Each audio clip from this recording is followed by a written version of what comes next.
এদের স্বাধীন মতামত ব্যক্ত করতে গিয়া দুইজন সাহাবী দুই ধরনের মতামত প্রকাশ করলে তাদের দুইজনের মধ্যে যেহেতু তাদের দুইজনের মতামত দুই রকম, এই জন্য প্রত্যেকেই যার যার মতামতের পক্ষে যুক্তি তর্ক দিতে গিয়া দুইজন সাহাবীর মধ্যে একটু কথা কাটাকাটি হয়ে গেল। আর কথা কাটাকাটি হলে দুইজনের মধ্যে অনিচ্ছাবশতই এক সময় গলার আওয়াজ বড় হয়ে যায়। তো তারা দুইজনের কথা কাটাকাটির মাধ্যমে এক সময় তাদের গলার আওয়াজ একটু বড় হয়ে গেছিল। এতে আল্লাহ তাদেরকে সতর্ক করে দিয়া সূরা হুজুরাতের ২ নম্বর আয়াত নাযিল করেন। আমি তিলাওয়াত করছি ৩ নম্বর আয়াত। ঘটনাটা গোড়ার থেকে বুঝতে হলে ২ নম্বর আয়াত থেকে বুঝে আসতে হয়। তাদের দুজনকে সতর্ক করে দিয়া আল্লাহ ২ নম্বর আয়াত নাযিল করে বলেন,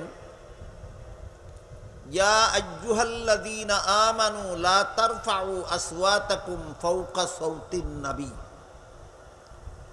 ওয়ালা তাজহারু লাহু বিল কাওলি কাজাহরি বাযিকুম লিবায আন তাহবাতা আমালুকুম ওয়া আনতুম লা তাশউরুন। এর অর্থ হলো আল্লাহ বলেন, হে মুমিন মুসলমানেরা, তোমাদের নবী যেখানে উপস্থিত সেখানে তোমরা উচ্চ স্বরে কথা বলবা না। উচ্চ স্বরে নবী যেখানে উপস্থিত সেখানে উচ্চ স্বরে কথা বললে তো বেয়াদবি হবেই। স্বাভাবিক আওয়াজেও যদি নবীর সামনে কথা বলো তবুও নবীর সাথে চরম বেয়াদবি হবে।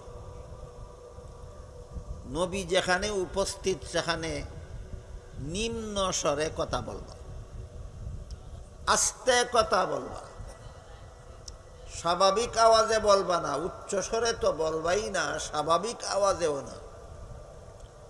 নবী যেখানে উপস্থিত সেখানে নিম্ন স্বরে নিম্ন আওয়াজে কথা বলবা। স্বাভাবিক আওয়াজেও যদি কথা কও তাহলে নবীর সাথে এমন বেয়াদবি হবে যে বেয়াদবির পরিণতিতে তোমাদের সারা জিন্দেগির সমস্ত বন্দেগি বরবাদ হয়ে যাবে, অথচ তোমরা তা টেরও পাবে না। এই হইল সূরা হুজুরাতের ২ নম্বর আয়াতের সারমর্ম। এখানে আল্লাহ আমাদের কি নির্দেশ দিলেন? নবী যেখানে উপস্থিত সেখানে উচ্চস্বরে কথা বলবো না স্বাভাবিক আওয়াজে না নিম্ন স্বরে? নিম্ন স্বরে। কোন সূরার কত নম্বর আয়াতে আল্লাহ আমাদের নির্দেশটা দিলেন? সূরা হুজুরাতের ২ নম্বর আয়াত। এখন যদি আমরা বিশ্বাস করি যে নবী আমাদের এই অনুষ্ঠানে উপস্থিত, মাইকে কথা বলা যাবে? মাইকের আওয়াজ কি খালি গলার উচ্চস্বরের আওয়াজের সমান না শতগুণ বেশি? কেতনা বড় চরম বেয়াদবি হবে। চিৎকার দেওয়া দূরের কথা, উচ্চস্বরে কথা বলা দূরের কথা, মাইকে কথা বলা দূরের কথা। আল্লাহ বলেন স্বাভাবিক আওয়াজেও, নবী যেখানে উপস্থিত সেখানে স্বাভাবিক আওয়াজেও কথা বলবা না। বললে নবীর সাথে এমন বেয়াদবি হবে যে বেয়াদবির কারণে তোমাদের সারা জিন্দেগির বন্দেগি বরবাদ হয়ে যাবে, ধ্বংস হয়ে যাবে, তোমরা টেরও পাবে না। কাজে আমরা যদি বিশ্বাস করি আমাদের এই অনুষ্ঠানে নবী উপস্থিত, তাহলে কথা বলতে হবে কিভাবে? নিম্ন স্বরে, আস্তে কথা বলতে হবে, তা না হইলে নবীর সাথে বেয়াদবি। বিষয়গুলি সমাজে সচরাচর আলোচনা হয় না, এই জন্য আমরা অনেকে জানি না। না জানার ফলাফল কি হয়? একদিক দিয়ে মনে করি নবী আমার অনুষ্ঠানে উপস্থিত, আর একদিক দিয়া চিৎকার দিয়া কথা বলি।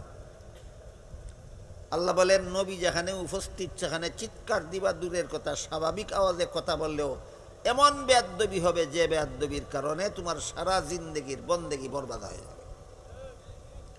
নবী উপস্থিত মনে করলে তো কথা আসতে বলা দরকার, আর চিৎকার দিয়া কথা বললে নবী উপস্থিত কিনা সেই বিষয়ে একটা সিদ্ধান্ত নেওয়া দরকার।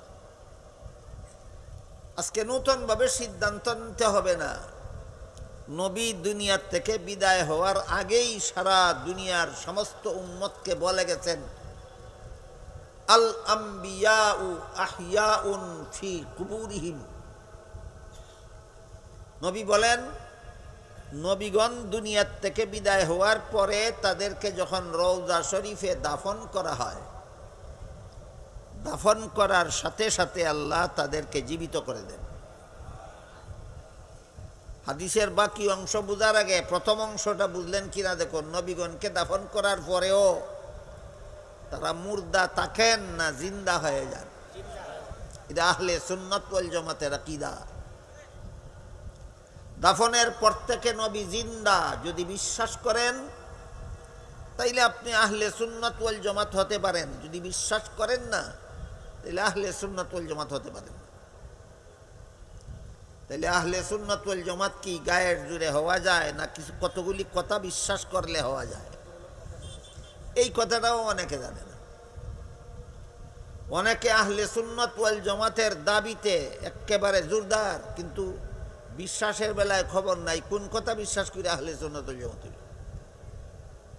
আমাদের বোঝা দরকার যে আহলে সুন্নাত ওয়াল জামাত গায়ের জোরে হওয়া যায় না।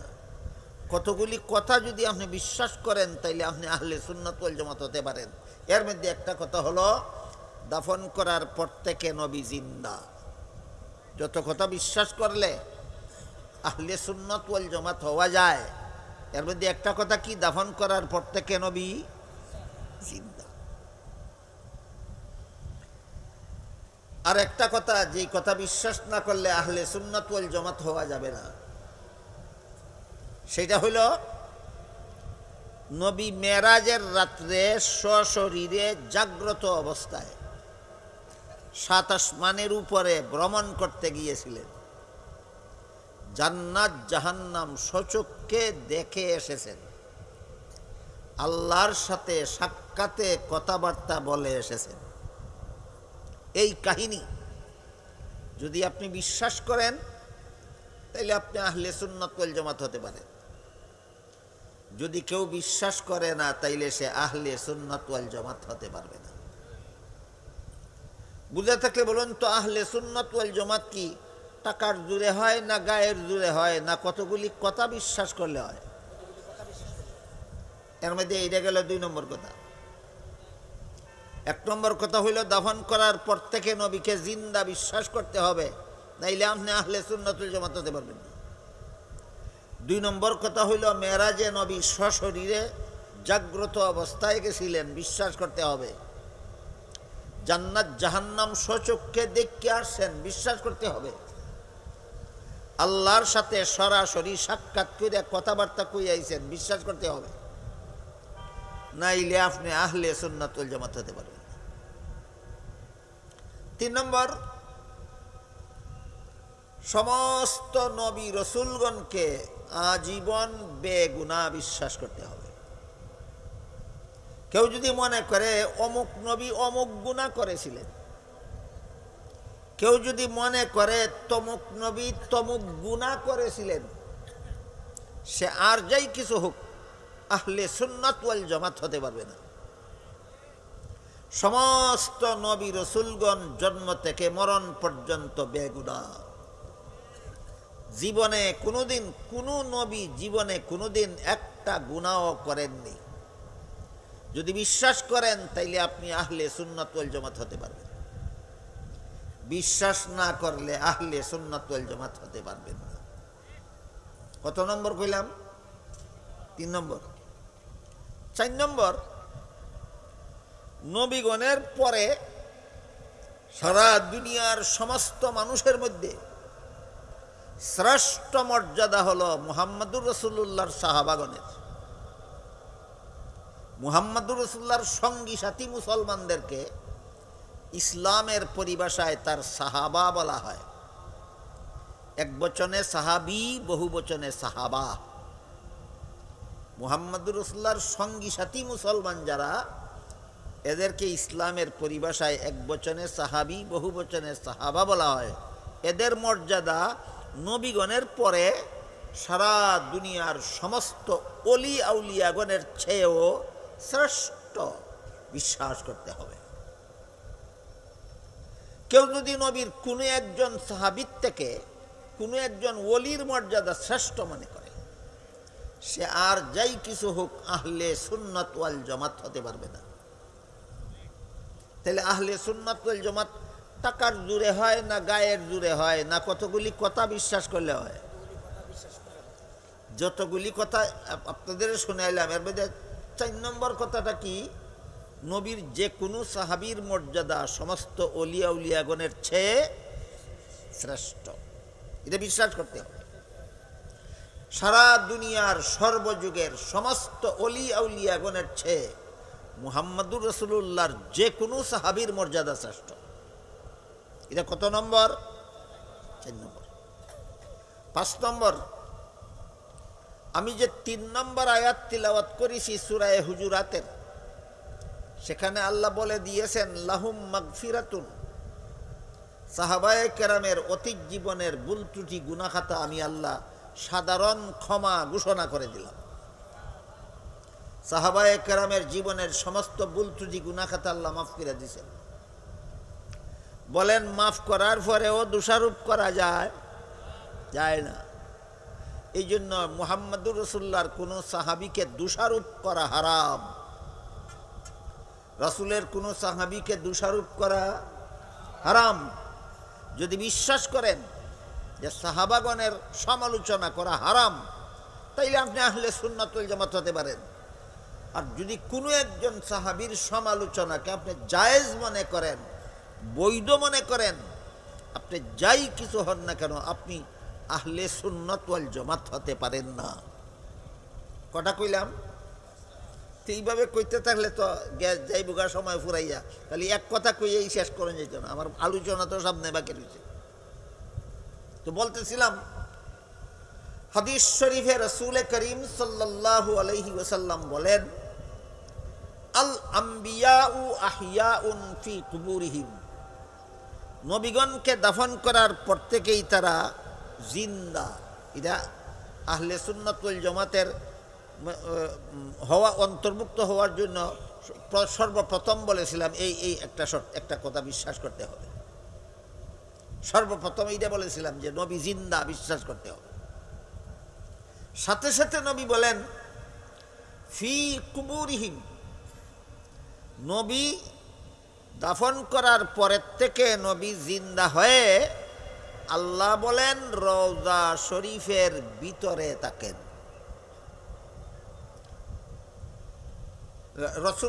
রাসূল বলেন নবী জিন্দা হয়ে রওজা শরীফের ভিতরে থাকেন। হাদিসটা হইল আল আম্বিয়াউ আহইয়াউন ফি কুবুরিহিম। এর অর্থ হইল নবীগণকে দাফন করার পরে জিন্দা হয়ে রওজা শরীফের ভিতরে থাকে। কাজে এবার আমরা মাইকে কথা বলতে পারি, কি বলেন? এবার আমরা মাইকে কথা বলতে পারি। কেন? নবী এখানে উপস্থিত না, নবী রওজা শরীফে উপস্থিত। ঠিক আছে নি কথা? তাইলে আর মাইকে কথা বললেও অসুবিধা নাই, আপনারা জোরে স্লোগান দিলেও অসুবিধা নাই, জোরে ঠিক কইলেও অসুবিধা নাই। আমি ভুল কইলে খালি ঠিক কইবেন না, ভুল কইলে জোরে বে ঠিক কইবেন, তাও কোনো অসুবিধা নেই। তাহলে আমরা এখানে চিৎকার দিতে পারি, স্লোগান দিতে পারি, জোরে কথা বলতে পারি। কেন? নবী এখানে উপস্থিত নন, নবী রওজা শরীফে উপস্থিত। এই কথা নবী নিজেই বলে গেছেন। কাজেই নবী রওজা শরীফে উপস্থিত, সদা সর্বদা রওজা শরীফের ভিতরে থাকেন। এই কথাও যদি কেউ বিশ্বাস করে না, তাহলে সে আর যাই কিছু হোক না কেন আহলে সুন্নাত ওয়াল জামাত হতে পারবে না। আরেক হাদিসে রাসূল করিম সাল্লাল্লাহু আলাইহি ওয়াসাল্লাম বলেন, আমি দুনিয়ার থেকে বিদায় হওয়ার পরে কিয়ামত পর্যন্ত সারা দুনিয়া জুড়া মুসলমান উম্মতে আমার যত উম্মতে যে কোনো দেশের যে কোনো এলাকার থেকে যত উম্মতে আমার নামে দুরুদ সালাম পড়বে, আল্লাহ অসংখ্য অগণিত ফিরিস্তা মোতায়েন করে রাখছেন, তাদের দুরুদ সালাম আমার রওজা শরীফে পৌঁছাইয়া দিবে। আমরা যদি এখান থেকে নবীর নামে দুরুদ শরীফ পড়ি, আমরা যদি এখানে বসে নবীর প্রতি সালাম পাঠ করি, তাহলে আল্লাহর রসুল বলে গেছেন ফিরিস্তারা আপনার দুরুদ সালাম নবীর রওজা শরীফে পৌঁছায় দিবেন। কিন্তু দূরের থেকে দুরুদ সালাম না ফিরা নবী বলেন কেউ যদি আমার রওজা শরীফের পাশে আইসা দুরুদ সালাম পড়ে, তাহলে ফিরিস্তায় পৌঁছাইয়া দিতে হবে না। নবী বলে গেছেন আমার রওজা শরীফের কাছে আইসা যদি আমার কোনো উম্মত, যে কোনো উম্মতে যে কোনো সময় আমার রওজা শরীফের কাছে আসবে, আমার নামে দুরুদ সালাম পড়বে, আমি নিজের কানে শুনব, নিজের মুখে জবাব দেব। এবার একটু বুঝে শুনে বলবেন, যে কোনো উম্মতে যে কোনো সময় নবীর রওজা শরীফের কাছে গিয়া দুরুদ সালাম পড়লে নবী নিজের কানে শুনবেন কেন? মুর্দা থাকার কারণে না জিন্দা থাকার কারণে? রওজা শরীফের ভিতরে না থাকার কারণে না ভিতরে থাকার কারণে? এই কথাগুলি যদি কেউ জানেও না মানেও না, খালি কয় আমি আহলে সুন্নাত ওয়াল জামাত। নবী যে দাফন করার পর থেকে জিন্দা এটাও জানে না, আর নবী যে সর্বদা রওজা শরীফের ভিতরে থাকেন, যে কোনো উম্মতে যে কোনো সময় গিয়া দুরুদ শরীফ পড়লে সালাম দিলে নিজের কানে শুনেন, নিজের মুখে জবাব দেন। কাজেই এক সময় যদি নবী আপনাদের এই মুহিদ্দিন নগরে চলে আসেন 5 মিনিটের জন্য, একটা কথার কথা, নবী যদি 5 মিনিটের জন্য আপনাদের মুহিদ্দিন নগরে চলে আসেন, আর এই 5 মিনিটের ভিতরে যদি অন্য কোনো দেশের মানুষ মদিনা শরীফ গিয়া দুরুদ সালাম করে, তাহলে কেমনে এখান থেকে শুনবেন কিভাবে, জবাব দিবেন কিভাবে? বরং নবী বলে গেছেন আমি সদা সর্বদা রওজা শরীফের ভিতরে জিন্দা অবস্থায় শুয়ে থাকব, যে কোনো উম্মতে যে কোনো সময় আমার কাছে গিয়া দুরুদ সালাম পড়লে নিজের কানে শুনব, নিজের মুখে জবাব দিব, সেখানে থাকলে না সেখান থেকে বের হয়ে চলে আসলে। কাজেই নবী যে রওজা শরীফের ভিতরে থাকেন, এই কথাটাও বিশ্বাস করতে হবে আপনাকে, যদি আপনার আহলে সুন্নাত ওয়াল জামাত হতে হয়। কেউ যদি মনে করে নবী রওজা শরীফের ভিতরে থাকেন না, তাহলে সেও আহলে সুন্নাত ওয়াল জামাত হতে পারবে না। আমার কথাগুলি যারা শুনছেন বুঝছেন, বলেন আহলে সুন্নাত ওয়াল জামাত এমনিই হওয়া যায় না কতগুলি কথা মানলে? আজকে মাত্র 6টা কথা শুনাইলাম, এই কথা আরো অনেক কথা আছে। এইগুলি মানলে আহলে সুন্নাত ওয়াল জামাত হওয়া যায়, না মানলে আহলে সুন্নাত ওয়াল জামাত হওয়া যায়। 7 নম্বর কথাটা শোনাবো। 7 নম্বর, যেটা না মানলে আপনি আহলে সুন্নাত ওয়াল জামাত হতে পারবেন না। নবীগণ আজীবন বেগুনাহ, এটা 6 নম্বরে গেছে, 6 নম্বরের ভিতরে গেছে। সমস্ত নবী রসুলগণ আজীবন বেগুনাহ। বুঝে থাকলে বলেন বেগুনাহ হওয়া কোনো এক নবীর গুণ না সকল নবীর গুণ? হ্যাঁ, বেগুনাহ হওয়া সকল নবীর গুণ। কিন্তু এক হাদিসে আমাদের নবী বলেছেন ইন্নাল্লাহ ফাদ্দালানি আলাল আম্বিয়া, আমার গুণ সকল নবীর সমান না, আমার গুণ সকল নবীর শ্রেষ্ঠ। এবার বলেন আমাদের নবীর গুণ অন্য নবীর গুণের সমান না শ্রেষ্ঠ? তাহলে বেগুনাহ তো হওয়া তো সকল নবীর গুণ। আমাদের নবীর গুণ এই পর্যন্তই না আরো শ্রেষ্ঠ আছে? তাহলে শ্রেষ্ঠ কোনটা? আমাদের নবীকে সৃষ্টির শ্রেষ্ঠ মর্যাদার অধিকারী বিশ্বাস করতে হবে, না হইলে আহলে সুন্নাত ওয়াল জামাত হওয়া যাবে না। আমাদের নবীর মর্যাদা সৃষ্টির শ্রেষ্ঠ। আল্লাহ আমাদের নবীকে শুধু সমস্ত জগৎবাসীর চেয়ে শ্রেষ্ঠ নয়, সমস্ত ফিরিস্তার চেয়ে শ্রেষ্ঠ, সমস্ত নবী রসুলগণের চেয়ে আল্লাহ আমাদের নবীকে শ্রেষ্ঠ মর্যাদা দান করেছে। যতভাবে আল্লাহ আমাদের নবীকে অন্যান্য সকল নবীর থেকে শ্রেষ্ঠ মর্যাদা দান করেছেন, এর মধ্যে আজকের মতো উদাহরণস্বরূপ শুধু একটা উদাহরণ আপনাদের শুনাই। আপনারা হয়তো শুনে থাকবেন জীবনে, অতীত জীবনে কোনো না কোনো আলিমের মুখে। এই যে একটু আগে বলেছিলাম মেরাজের কথা, আমাদের নবীকে জিবরিল ফেরেশতা সাথে নিয়ে যখন মেরাজে রওনা হয়েছিলেন, মক্কা শরীফ থেকে রওনা হইয়া বাইতুল মুকদ্দাসে গিয়া নামছিলেন, ওইখানে আল্লাহ সমস্ত নবীগণকে একত্র করে দিয়েছিলেন। এই একটা ঘটনা ছাড়া আর কোনো ঘটনায় কোনো নবীগণ দুনিয়ার থেকে বিদায় হওয়ার পরে আর কোনোখানে চলে যান না। নবী বলে গেছেন সদা সর্বদা রওজা শরীফের ভিতরে থাকেন। ওই মেরাজের দিন আল্লাহ বাইতুল মুকদ্দাসে সমস্ত নবীর, এটা আল্লাহ নিজের দায়িত্বে একত্র করে দিয়েছিলেন বলে হাদিসে আছে। এছাড়া আর কোনো সময় তারা রওজা শরীফ থেকে বের হয়ে কোথাও যান না। বাইতুল মুকদ্দাসে আল্লাহ সমস্ত নবীগণকে একত্র করে দিয়ে বলছিলেন 2 রাকাত নামাজ পড়ুন আপনারা জামাতের সাথে। কত রাকাত? কিভাবে?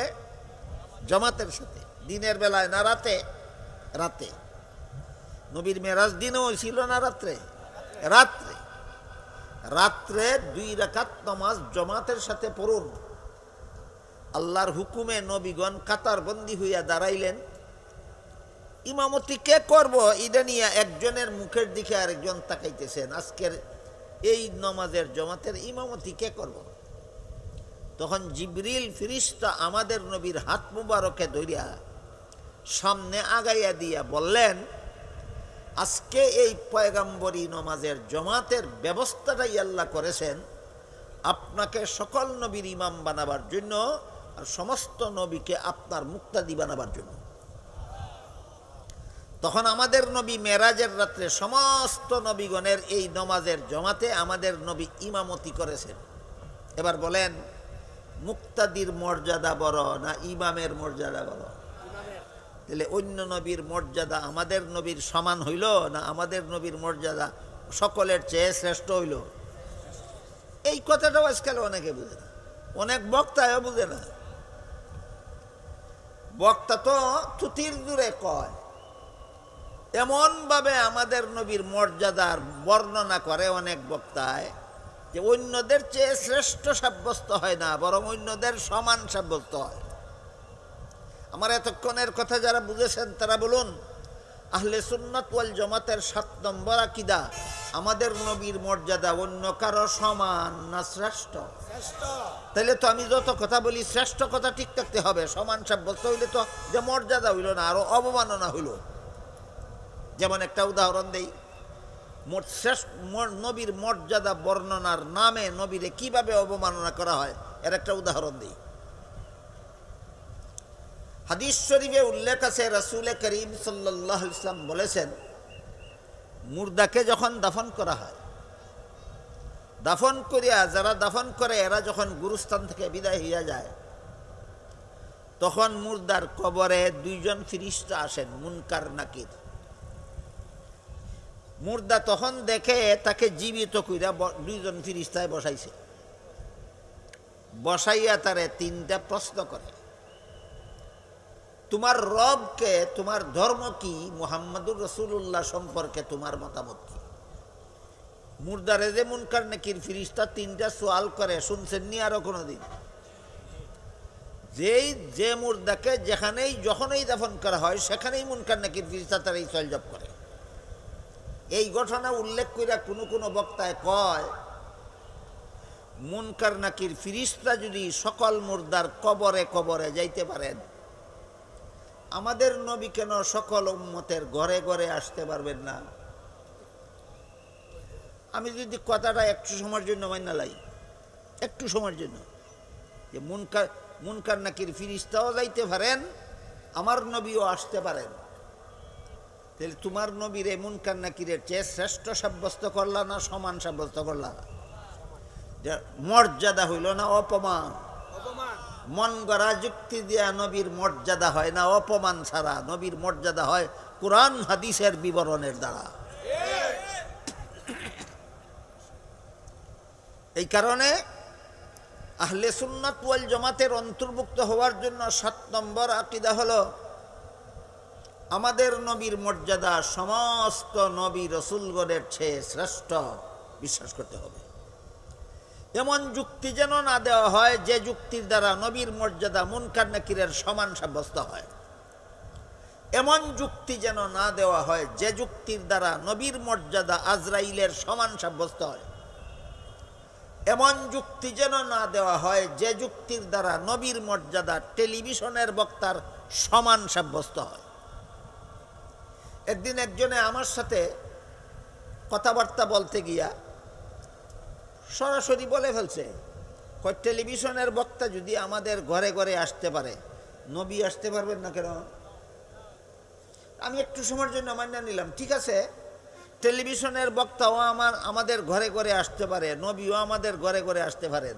যুক্তি দিয়া নবীরে টেলিভিশনের বক্তার চেয়ে শ্রেষ্ঠ সাব্যস্ত করছো না সমান সাব্যস্ত করছো?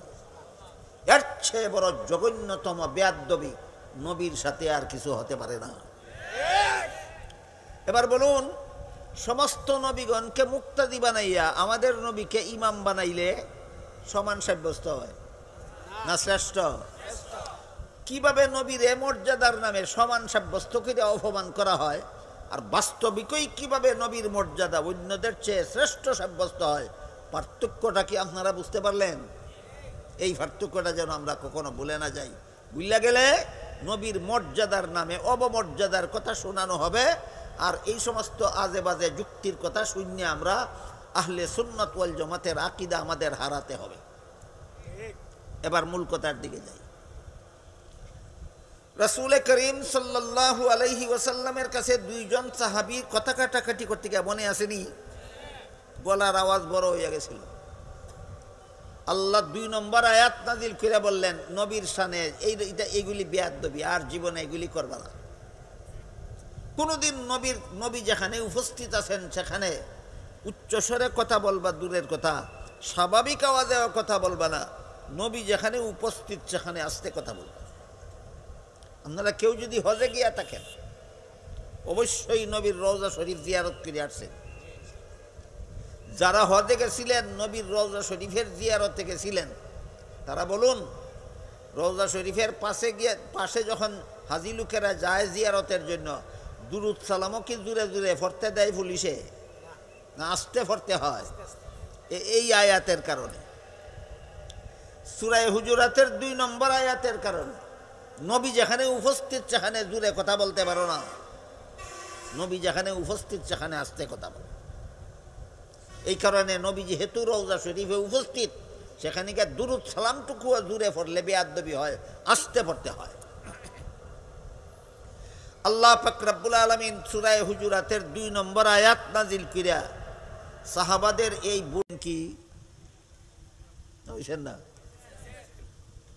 শতকরা 99 ভাগ না, আমি মনে করি 100 ভাগের উপরে, 100 ভাগের উপরে সাহাবাদের এইভাবে সংশোধন হওয়ার কারণে তাদের অতীতের ভুল ত্রুটি গুনাহ খাতা মাফের ঘোষণা দিয়া আল্লাহ সূরা হুজুরাতের 3 নম্বর আয়াত।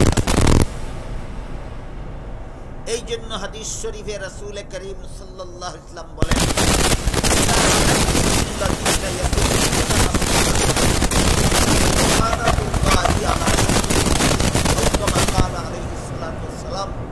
রাসূল বলেন, এমন কোন মানুষকে পাও যারা আমার সাহাবাদের সমালোচনা করে, তাদেরকে বলে দিও সাহাবাদের সমালোচকদের উপর আল্লাহর লানত, কারণ তাদের সমস্ত ভুল ত্রুটি আল্লাহ মাফ করে দিয়েছেন। কোন সূরার কত নম্বর আয়াতে ঘোষণা দিয়া? সূরা হুজুরাতের 3 নম্বর আয়াত। সূরা হুজুরাতের 3 নম্বর আয়াতে আল্লাহ ঘোষণা দিয়া সাহাবাদের সমস্ত ভুল ত্রুটি গুনাহ খাতা মাফ করে দিয়েছেন। এবার আমরা 3 নম্বর আয়াতটা একটু বোঝার চেষ্টা করি, মনোযোগ দিয়ে শুনবেন আর 2-1 মিনিট। এবার আমরা বোঝার চেষ্টা করি 3 নম্বর আয়াতে আল্লাহ কি বলেন। আল্লাহ বলেন, ইন্নাল্লাযীনা ইয়াগুদ্দুনা আসওয়াতাহুম ইনদা রাসূলিল্লাহি উলাইকাল্লাযীনা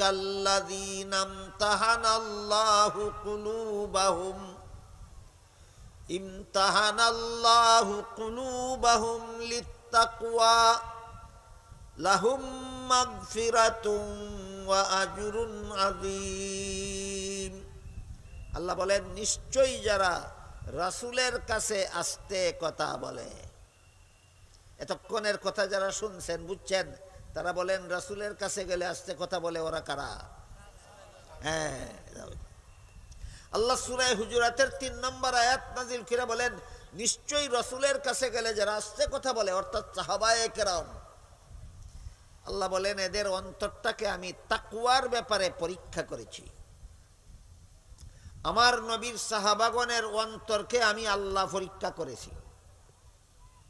সাহাবাগণকে লেখাপড়া করাইছেন রাসূল, রাসূল হইলেন উস্তাদ, সাহাবাগণ ছাত্র, পরীক্ষক আল্লাহ। সামনের কথাগুলি ক্লিয়ারলি বোঝার জন্য এখানে 3টা কথা স্মরণ রাখি। রাসূল হইলেন উস্তাদ, সাহাবাগণ ছাত্র, আল্লাহ পরীক্ষক। তাইলে রাসূলে সাহাবাগণরে কি পড়াইলেন, আর যে রাসূলে পড়াইলেন সেই রাসূলের দ্বারা পরীক্ষা না নিয়া আল্লাহ কেন পরীক্ষা নিলেন থার্ড পারসন হইয়া? এটা থার্ড পারসন গ্রামারের ভাষায় খুশি। আপনারা আবার থার্ড পারসন বলতে হেয় প্রতিপন্ন মনে করবেন না। ইংলিশ গ্রামার মতে পারসন 3 প্রকার, first person, second person, third person. যে কথা বলে তার নাম ফার্স্ট পারসন, যার সাথে কথা বলে তার নাম সেকেন্ড পারসন, যার ব্যাপারে কথা বলে ইংলিশ গ্রামারে তারে কয় থার্ড পারসন। কাজে এটা ব্যাকরণের পরিভাষা। এটা আবার আপনারা কেউ এটারে অবমাননা কর মনে করবেন না। আজকে তো কথার খুব ব্যাখ্যা অপব্যাখ্যা সমাজে খুব চলে। তো রাসূল হইলেন ছাত্র আর সাহাবাগণ হইলেন, রাসূল হইলেন উস্তাদ আর সাহাবাগণ হইলেন ছাত্র। এরা ফার্স্ট পারসন, সেকেন্ড পারসন। উস্তাদ আর ছাত্র, উস্তাদ রাসূল, ছাত্র সাহাবা, এদের মধ্যে তো আল্লাহ তো এখানে নাই। তা আল্লাহ কেন মধ্য থেকে সাহাবাদের পরীক্ষা নিতে আসলেন? এটা একটা গুরুত্বপূর্ণ ব্যাপার। যদি আপনারা কয়েক মিনিট বসে বসে শুনেন তা আমি একটু বোঝাবার চেষ্টা করবো ইনশাআল্লাহ। এর আগে আমাদের বোঝার ব্যাপার যে রাসূল যে সাহাবাদের পড়াইলেন, কি পড়াইলেন, আর আল্লাহ কেন পরীক্ষা নিতে আসলেন? রাসূল করিম সাল্লাল্লাহু আলাইহি ওয়াসাল্লাম সাহাবাদেরকে দীর্ঘ 23 বছরে মাত্র একটা কিতাব পড়াইছেন। কিতাবটার নাম হইল কোরআন। রাসূল সাহাবাদেরকে কি পড়াইছেন? কোরআন পড়াইছেন, আর কিছু পড়াইছেন। লক্ষ লক্ষ হাদিস যে রাসূল সাহাবাদের কাছে দিয়া গেছেন, এগুলি কোরআন বহির্ভূত কিছু নয়, কোরআনেরই ব্যাখ্যা মাত্র। লক্ষ লক্ষ হাদিসের ভান্ডার, কোরআন, কোরআনের বাইরের কোনো জিনিস না। কোরআনের ব্যাখ্যা, হাদিস কিভাবে কোরআনের ব্যাখ্যা হয় একটু উদাহরণ দিয়ে আপনারা আমি একটু বুঝাই। আল্লাহ পাক রব্বুল আলামিন কোরআনের এক আয়াতে বলেছেন, রমজান মাসে রোজা রাখা তোমাদের জন্য ফরজ করা হলো। কতদিন রোজা রাখবা রমজান মাস? দিনের ব্যাপারে আল্লাহ বলেন আইয়ামাম মাদুদাত, গনা বাচা কয়েকদিন। বলুন তো কয়েকদিন বলতে কি সুনির্দিষ্ট কোনো সংখ্যা বুঝায়? বুঝায়। আল্লাহ কোরআনে বলছেন, এখন মানুষে কয়েকদিন বলতে কতদিন বুঝবে? রাসূল হাদিস শরীফে ব্যাখ্যা করে বলে দিয়েছেন যে আল্লাহ যে কোরআনে বলছেন রমজান মাস আসলে তোমরা কয়েকদিন রোজা রাখবা, এই কয়েকদিনের ব্যাখ্যা হইল যেই বছর রমজান মাসের 29 তারিখ বিকালবেলা ঈদের চাঁদ দেখা যাবে, সেই বছর 29 দিন রোজা রাখবা। আর যেই বছর রমজান মাসের 29 তারিখ বিকালবেলা ঈদের চাঁদ দেখা যাবে না, সেই বছর তোমরা 30 দিন রোজা রাখবা। এই হল কোরআনের কয়েকদিনের ব্যাখ্যা। হাদিস কোরআনের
হুজুরের কথা শোনার থেকে আপনারা বঞ্চিত হয়ে যাবেন। এই জন্য আজকের মতো এত জব, একটা জব শুধু আপনাদের শোনাই। রাসূল করিম সাল্লাল্লাহু আলাইহি ওয়াসাল্লাম দীর্ঘ 23 বছরে সাহাবাদেরকে একমাত্র কোরআন শিক্ষা দেওয়ার যত কারণ আছে এর মধ্যে একটা কারণ হলো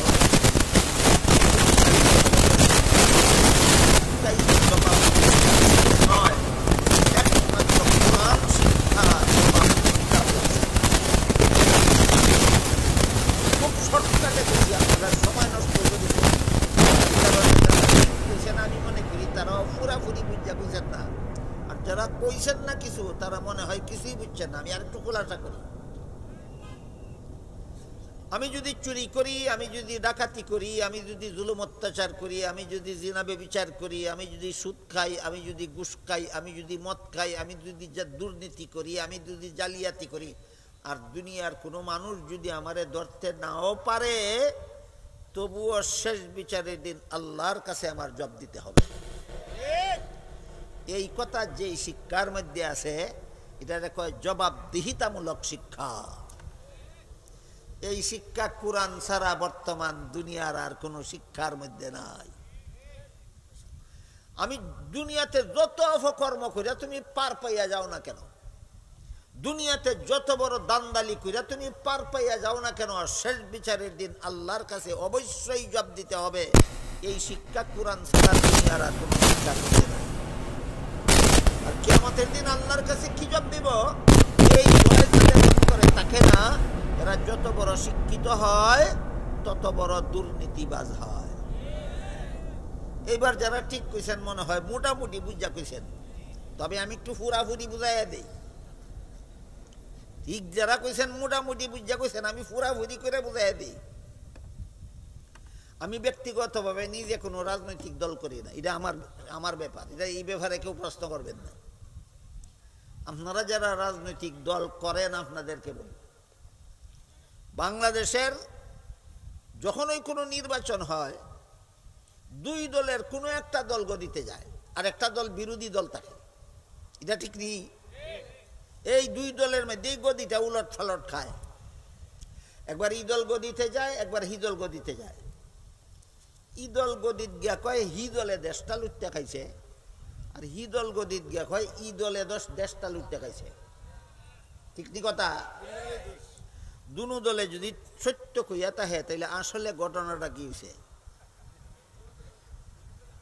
এখন কিছু কই? ই দলে গদিত গিয়া কয় হি দলে দেশটা লুটতে খাইছে, আর হি দলে গদিত গিয়া কয় ই দলে দেশটা লুটতে খাইছে। দুনো দলে যদি সত্য কইয়া তাহে তাহলে ঘটনাটা কি হয়েছে? লঙ্কা যেই গেছে সেই রাক্ষস হয়েছে। তাহলে এই দুই দল কোনো শিক্ষিত নাই? যে দুই দল পালাক্রমে বাংলাদেশের গদিত যায়, এই দুই দলের মধ্যে কোনো শিক্ষিত নাই? তাহলে গদিত গেলে দেশ লুটতে খায় কেন? শেষ বিচারের ভয় নাই। এরা যে শিক্ষায় শিক্ষিত, এই শিক্ষার মধ্যে শেষ বিচারের দিন আল্লাহর কাছে কি জবাব দিব এই ভয় নাই। এই কারণে এরা শিক্ষিত দুর্নীতিবাজ। একমাত্র কোরআন শিক্ষা মানুষকে দুর্নীতিমুক্ত জীবন গড়তে সহায়তা করে। এই কারণে 23 বছরে আল্লাহ রসুল কোরআন শিক্ষা দিয়েছেন। এই শিক্ষার প্রভাবে উম্মত যেন দুর্নীতিমুক্ত জীবন গড়তে পারে। বুঝাইতে পারলাম? আজকের মতো একটা জবাব ওই শুনাইলাম। 23 বছরে নবী তার 1.25 লক্ষ ছাত্রদেরকে, সাহাবায়ে কেরামদেরকে মাত্র এক কিতাব পড়াইলেন কেন? রসুল পড়াইছেন, ছাত্ররা পড়ছেন। এবার বলেন পরীক্ষা লইছেন কে? কেন রসুল পরীক্ষা লইলে কি হইতো? রসুল পরীক্ষা লইলে পরে যদি দেখা যাইতো সবগুলি ছাত্র ফার্স্ট ডিভিশনে পাস, তাহলে যারা রসুলের বদনাম করে, সাহাবাদের বদনাম করে, হেরা কইবার সুযোগ পাইতো? নিজেই পড়াইছে, নিজেই পরীক্ষা লইছে, মনে হয় নিজের সুনাম প্রচারের জন্য স্বজন প্রীতিমূলকভাবে হগল রই ফার্স্ট ডিভিশন দিয়া দিছে। আল্লাহ বলেন এই সুযোগ দিতাম না। উলাইকাল্লাযীনা ইমতাহানাল্লাহু কুলুবাহুম লিত্তাকওয়া, আমি আল্লাহ নিলাম আমার নবীর ছাত্রদের পরীক্ষা। কাজেই স্বজন প্রীতিমূলকভাবে নিজের ছাত্রদেরকে ডিভিশন দিয়া দিছে, এমন বদনাম না নবীর বিরুদ্ধে করার সুযোগ আল্লাহ রেখেছেন, না নবীর ছাত্রদের বিরুদ্ধে করার সুযোগ আল্লাহ রেখেছেন। গেল আল্লাহ কেন পরীক্ষা নিতে আসলেন? এই প্রশ্নের জবাব আল্লাহর পরীক্ষার ফলাফলটা কইয়া শেষ করি।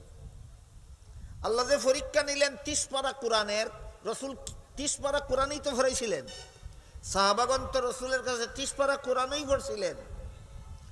এখন 30 পারা কোরআন থেকে পরীক্ষা যদি আল্লাহ নিতে গিয়া এক এক পারার থেকে এক একটা প্রশ্ন করতেন, তাহলে 30টা প্রশ্ন হইতো। এক এক সূরা থেকে এক একটা প্রশ্ন যদি আল্লাহ করতেন, তাহলে 114টা প্রশ্ন হইতো। এক এক আয়াত থেকে যদি আল্লাহ এক একটা প্রশ্ন করতেন, প্রায় 6500 প্রশ্ন হইতো। না, আল্লাহ এত প্রশ্ন করছেন না, মাত্র একটা প্রশ্ন, আমার নবীর কাছে যে কোরআন শিখছ অন্তরে তাকওয়া হাসিল করছো কিনা বলো, একটাই প্রশ্ন। আমার নবীর কাছে যে কোরআন পড়ছ, এই কোরআন পড়ার প্রতিক্রিয়া তোমার মধ্যে কি হইল, কোরআন শিক্ষার অ্যাকশন তোমার মধ্যে কি হইল। যদি অন্তরে তাকওয়া হাসিল হইয়া থাকে, তাহলে তোমার কোরআন পরীক্ষা সার্থক, তুমি ফার্স্ট ডিভিশনে পাস। এই তাকওয়া অন্তরে হাসিল করা হইল কোরআন শিক্ষার একমাত্র লক্ষ্য। এই তাকওয়া জিনিসটা কি? এই প্রশ্নের সংক্ষিপ্ত জবাব হইল গুনাহমুক্ত জীবন যাপন, এর নাম তাকওয়া। আমার নবীর কাছে কোরআন শিক্ষা গুনাহমুক্ত জীবন যাপন করো কিনা, যারা কোরআন শিক্ষা গুনাহমুক্ত জীবন যাপন করে এরা আল্লাহর পরীক্ষায় পাস। আপনারা যারা মাদ্রাসায় লেখাপড়া করেন না, কোরআন শিখতে আসেন না, আপনাদেরকে মাদ্রাসাওয়ালা মাহফিল করিয়া গুনাহমুক্ত জীবন যাপনের পথ বাতাইয়া দেয়, যেন আপনারা কোরআন না পড়াও আল্লাহর পরীক্ষায় পাস করতে পারেন। আমরা যারা কোরআন পড়ি নাই, শিখি নাই, মাদ্রাসার ছাত্র হই নাই, আমরা যদি আলেমদের ওয়াজ শুনিয়া আমি অন্যায় করলে, গুনার কাজ করলে, পাপে লিপ্ত হইলে আল্লাহর কাছে কি জবাব দেব, এই ভয়ে যদি আমি গুনাহ তওবা করে ছেড়ে দেই আর কোনোদিন গুনার পথে না যাই, তাহলে সাহাবায়ে কেরাম আল্লাহর যেই পরীক্ষায় ফাঁস করেছিলেন, আমরাও আল্লাহ সেই পরীক্ষায় ফাঁস করতে পারবো। সাহাবাদেরকে আল্লাহ যেই জান্নাতে দিবেন, আমাদেরকেও আল্লাহ সেই জান্নাতে দিবেন। এই ব্যবস্থা সর্বস্তরের মুসলমানদের জন্য করার উদ্দেশ্যে মাদ্রাসার পক্ষ থেকে সম্মেলনগুলি করা হয়। দুঃখিত, আমি হুজুরের সময় কিছু নষ্ট করলাম, আর তাড়াহুড়া করতে গিয়ে আপনাদেরকে অনেক জরুরি কথা খুব সংক্ষেপে বললাম। আপনাদেরকে, আমাদের সবাইকে আল্লাহ এই সম্মেলনের আসল উদ্দেশ্য অন্তরে তাকওয়া হাসিল করেন। আমিন। সুবহান রাব্বিকা রাব্বিল ইজ্জাতি আম্মা ইয়াসিফুন ওয়া সালামুন আলাল মুরসালিন ওয়ালহামদুলিল্লাহি রাব্বিল আলামিন। ঢাকার হুজুর বসা।